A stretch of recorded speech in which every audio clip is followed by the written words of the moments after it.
Anyway. But it's all part of the I don't think so. There weren't any assignments. So, things. We are going to do chapter 4 in a slightly different order. We're going to start actually all the way at the end with related rates. And the reason we're doing that is that that's a standalone topic and introduces the idea of representing situations with models. And I want to do that ahead of time so that we get used to the idea of modeling situations instead of having that all happen in a clump at the end with optimization. So we're going to actually spend 3 days on related rates. And today we're going to talk about distance and coordinate problems, which should be a fairly brief topic. And then tomorrow we're going to do volumes and angles. And the following day we'll do shadow problems. All right. So,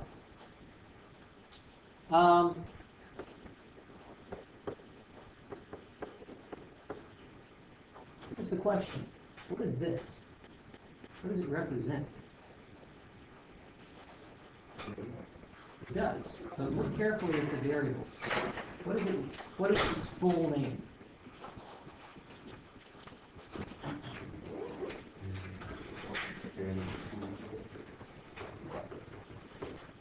The rate of t? No, that's not important. The rate of change of f of x with respect to t. So notice how the language goes here. We have a change of f as t changes, the rate of change of f of x with respect to t. The next question, how would I compute it?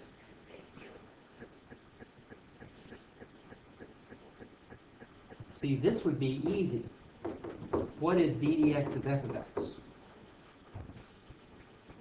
F prime of x. Now this is d dt of f of x. What is that? And you actually know. What's that? That. So what do you get?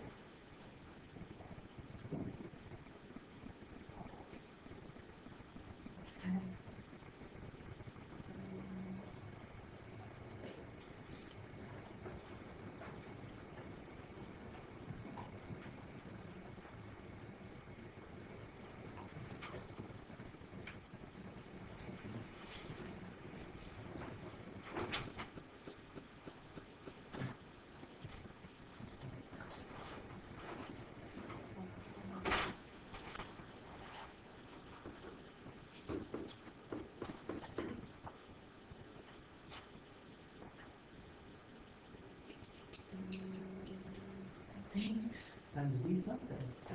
Times dx. Times dx dt. And if you are in doubt, write it in Leibniz fashion.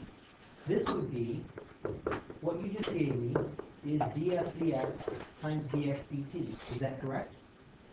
Oh, see how easy that is? Right. And so, therefore, well, not I need to X out. Actually, I should say is equal to. And so therefore you get exactly this. Notice what this is saying. This is saying that f of x implicitly changes when t changes, but I don't know how, and I actually don't care. I do not need to actually substitute x of t in there to find a derivative with respect to t. All I need is a chain rule.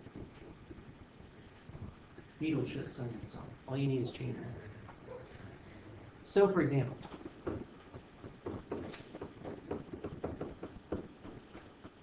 what is the derivative with respect to t of x squared plus y squared?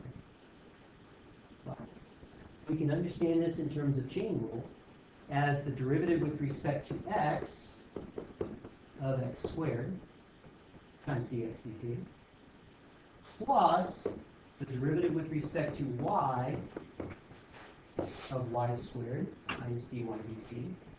And lo and behold, I've got a perfectly good rate of change.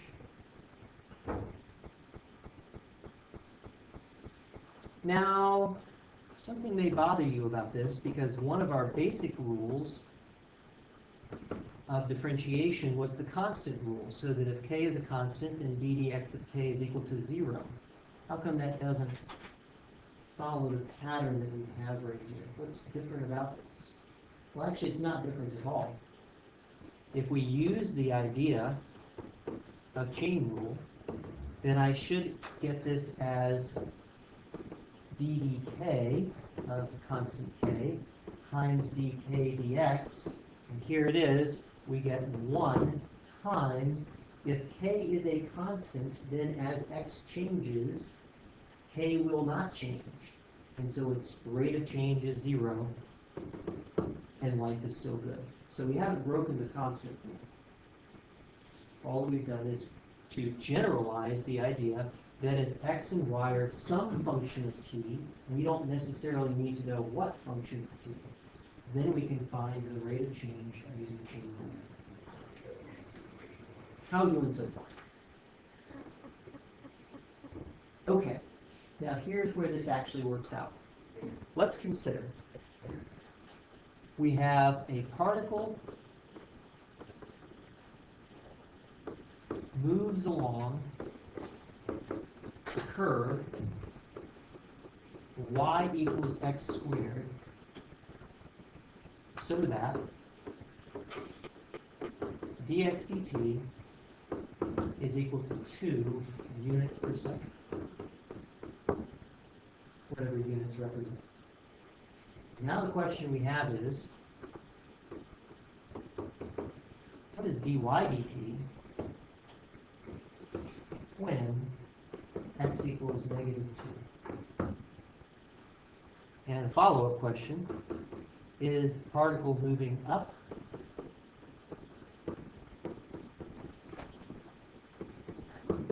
down, or neither, just like that. Now, before you get started with this, you should definitely sketch and visualize. So at this time, I'm going to ask you to sketch it.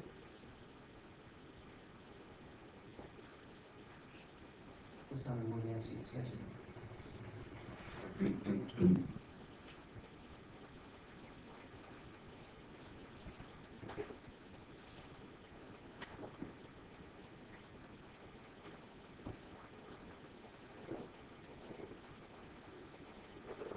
So our sketch looks like so. We have the curve y equals x squared.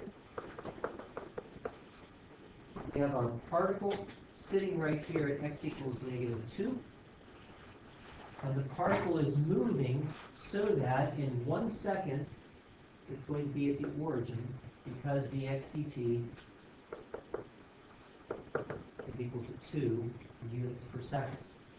And you can see that because the particle is constrained to move along y equals x squared, therefore, it is also going to have to move. Our intuition is the second answer. The answer to the second question should be that the particle has to move down. All right, let's see what's actually going on here. Our relation that constrains the particle is that y is equal to x squared, and therefore the rate of change of y with respect to t is the same as the rate of change of x squared with respect to t. And on this side, we get dy dt. On this side, using chain rule, we get 2x times dx dt. So that when x is equal to negative 2, we get 2 times negative 2 times our constant dx dt, which is 2, and we get negative 8 units per second. What does this mean about the motion of the particle? Well, because negative 8 units per second is less than 0, therefore we conclude that y is going down.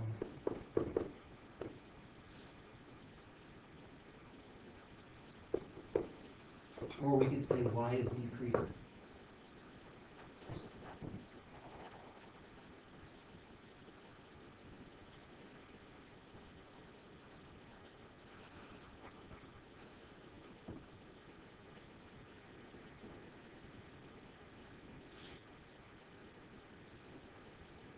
How are we doing so far?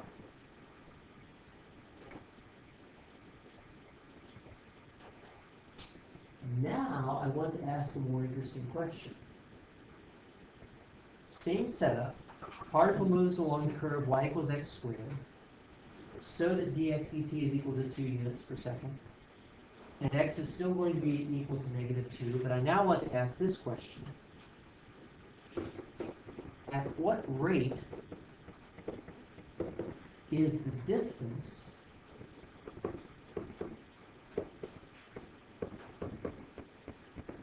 between the particle and the origin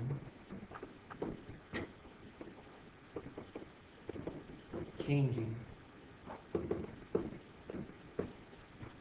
when x is equal to -2? This is a much more interesting kind of question, because we are not now given a relation for the distance, and we're going to have to construct that relation with our bare hands. Thank you.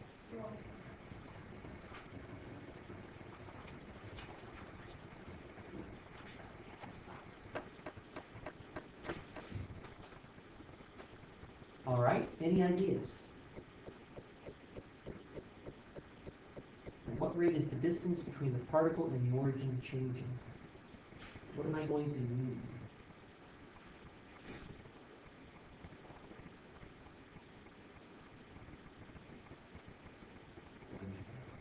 For exactly, I'm going to need an equation for distance. So the question is, how do I get that equation?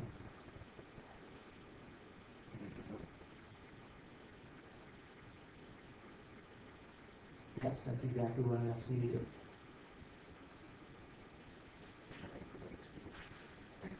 Okay, does that give me the distance from the origin?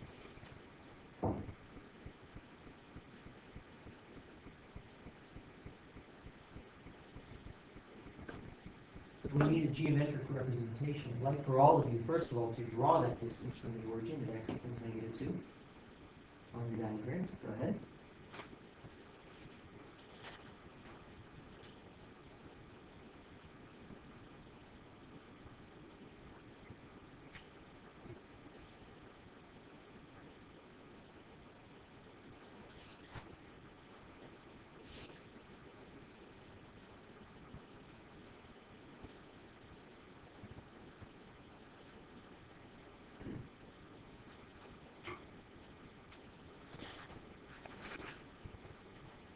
And my distance looks like so. There it is, and I'm going to call it capital D for distance.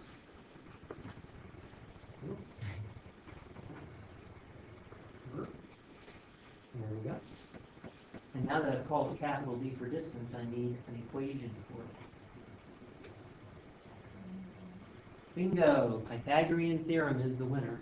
We can think of here and here as our legs of our right triangle. And so therefore, give me the Pythagorean theorem for this right triangle. What are the sides of this right triangle, by the way? What are the sides of this right triangle? I want to, what's that? Good. They are -2 and 4 at this moment, but those are changing, aren't they? So I want to actually label them according to variables, because those variables are changing. Those variables I'm going to give them. Those are rates of change, not actual sizes. What are the actual sizes? X and, yeah. Let's keep it as actually X and Y. We don't need to do a whole lot of substituting of variables, as we're going to find out, because the chain rule will take care of all that for us. I can substitute if I want to, and I'll still get the right answers, but it just makes it more complicated. So just to clarify what's going on here, the X and Y now are going to be the lengths, and the dx dt and the dy dt are going to be the rates at which those lengths are changing. Okay? Good. Now we're ready for a relation. What is our relationship that gives us d? Hint, it's a little easier if you use d squared. That's it. And so there is our relation.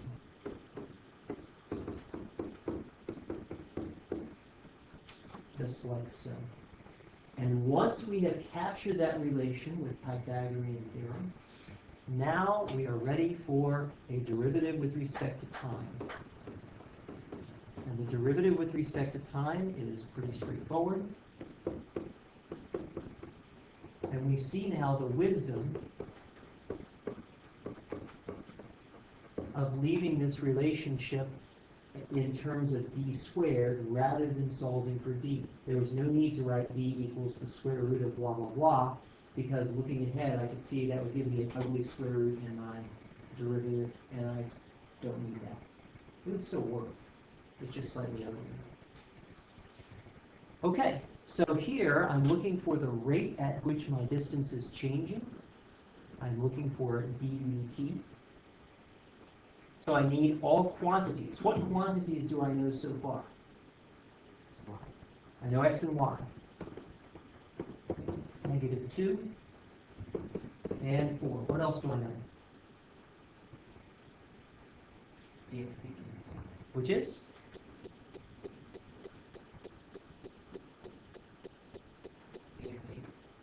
That wasn't dx dt. Look, we labeled it. That was dy dt. That's exactly right. What was dx dt? It was 2. What about the distance d? Square root of 8? 2, 4 times 2. I get Utmost. something different. Root 20. Root 20. So we had to actually compute the distance of d here to get root 20. And then we can do some cleanup. -8 plus -64 is -72. Divided by 2 is -36 over root 20. Just like so. How do I interpret this? What does this mean?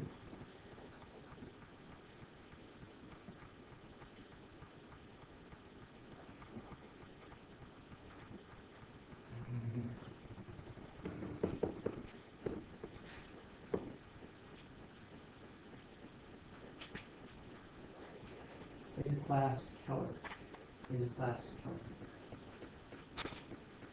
How do we interpret this? What is the meaning of d dt equals -18 over root 5?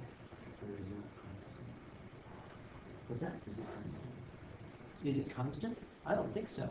You can see that when I have a different d and a different x and a different y, I'm going to get different values.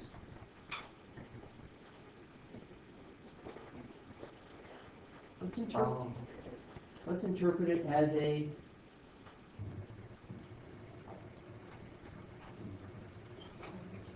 rate of change. Exactly so. And so what is this telling me about the rate of change of the distance?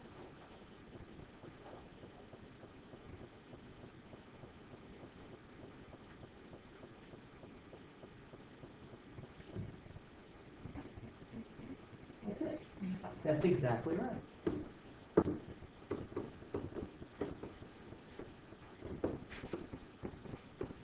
This is going to be our standard interpretation of all rates of change. We are going to interpret positive and negative signs as increasing or decreasing. Give the value and the units together with it.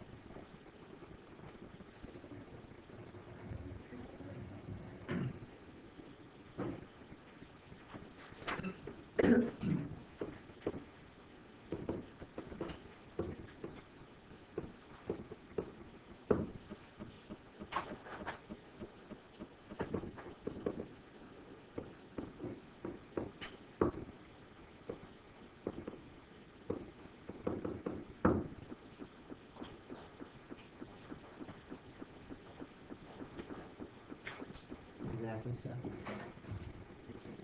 Now, what made this a little bit more challenging than previous ones was that we had to come up with the distance function with our bare hands. So we don't have much time here, but I want to change the problem up slightly.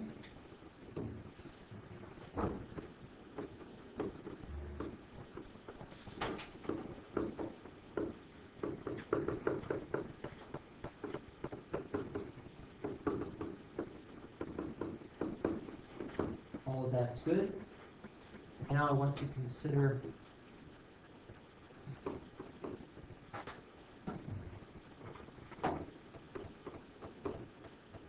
let T be the triangle.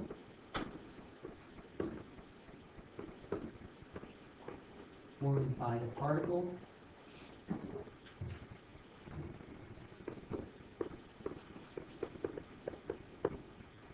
Point x0 and origin. What is the rate of change of the area of that triangle when x equals -2? We don't have time to complete this problem here, but I want you to do a sketch and give me an area function. Go.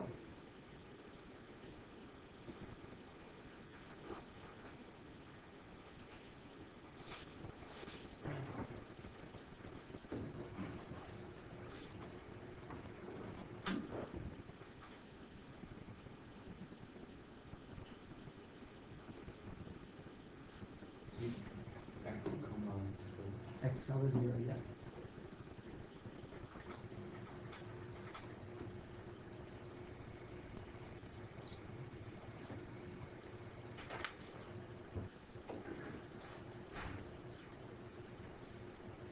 Okay.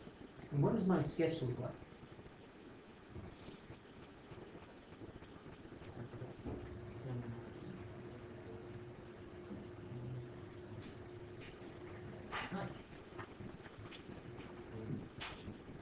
Where is the point x comma 0?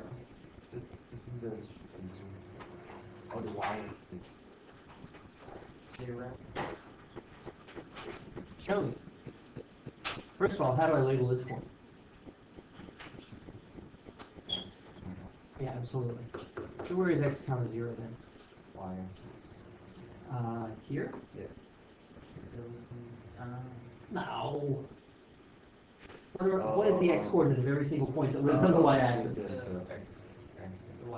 on the x-axis. Certainly, but where is it specifically? X-axis. Where? There's a lot of points on the x-axis. I need a good math term that will tell me exactly where it is. Y-intercept what? You guys are pulling a strong silent routine on me today. Charlie, help him out.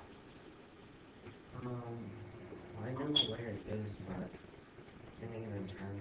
Can you describe the triangle it's formed? It's,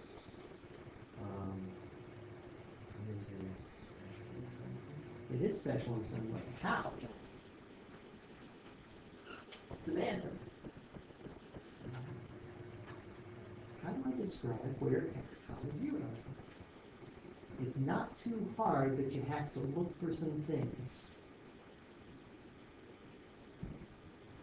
The mathematicians rejoice when they see it. Did you draw the point x comma 0? You did not. You guys are flying blind. You didn't attempt to draw it. We're going to leave this for tomorrow because it fits in with tomorrow's lesson very well. But the key, I want you to know something. You are really good at symbolic manipulation, right? But now I'm throwing you into the pool and saying, swim in the realm of geometry. And you're going to have to be doing some geometric reasoning.